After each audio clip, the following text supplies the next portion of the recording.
Welcome back. We're joined by offensive coordinator Troy Rothenbuhler as the Penguins get set for Duquesne on Saturday afternoon. Coach, we'll begin with Duquesne, a team that you guys played during the regular season last year. From a defensive standpoint, how much have they changed? A little bit. They've tweaked it based on their personnel and done a nice job of putting their guys in situations to be successful, and that's what it's all about in coaching. Let's talk about the YSU offense. First 4 games, 4 touchdown passes throughout the rest of the season, 15. What changed a little bit in that? Just confidence in different areas, get more repetitions in the red zone, taking a few more shots deep, those kind of things, and gave guys a chance. From a passing standpoint, Mitch has used 15 different players have caught passes. Is that kind of the what you guys try to do, is spread it out, or?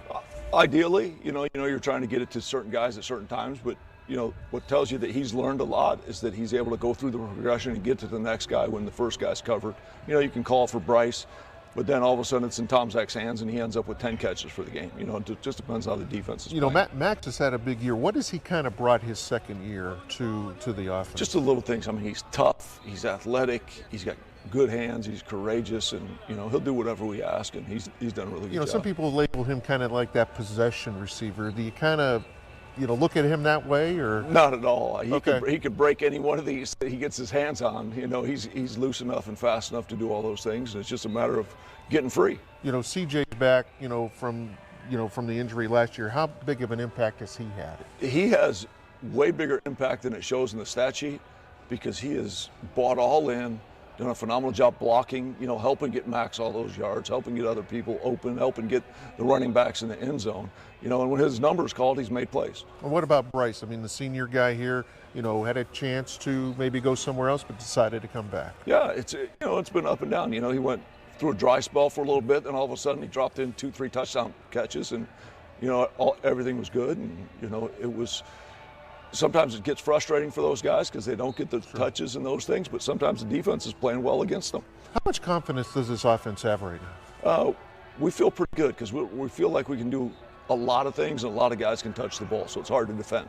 And when Bo comes in, that brings another dimension. Yeah, absolutely, and we brought him in the other day, a couple weeks ago, and first time he went in and threw a pass, and everybody thinks he goes in and he's just running quarterback, but no, he can still throw it. I know stats, you can look at stats any different way, but Trey, you guys are averaging, 231 throwing, a $167 rushing. There is a differential there, but is that just the nature of the game? Yeah, that absolutely is. Any of those runs could spit into 50-yard runs, and the numbers flip a little bit either way. One of those passes, could break, and all of a sudden there's a 60-yard gain in that section. So we're pretty balanced, I would say. I feel pretty good about where we are. There's certain areas, that we've got high tendencies, and we know it. Third down and 6+, we're going to throw it a little bit more and those kind of things. So do you, you don't change anything, I know that, but you make adjustments. There are not special plays, but is there always something maybe in the back pocket for an upcoming opponent? Yeah, my wife keeps asking me about those too. She knows they're out there. She's waiting for them to show up. But we haven't seen really any razzle dazzle. And I know you only use that it has to be at the right time, but you guys haven't had to use that, so I guess that's good, but right? It's that, and it's a cost-benefit ratio. Hey, we're going to take this chance. It could be a home run or it could be -10, so let's make sure we're making those odds at the right time. The analytics of the game, right? Yeah, it's a lot of fun. Hey, Coach, we appreciate your time. Happy Thanksgiving to you and your family, and I know you'll have a house full tomorrow as well, and I know you guys are happy to be practicing tomorrow. Really excited to be playing right now. This is a lot of fun. We appreciate your time. You bet. All right. We'll wrap things up and talk to the president of the Penguin Club when Penguin Game Day continues.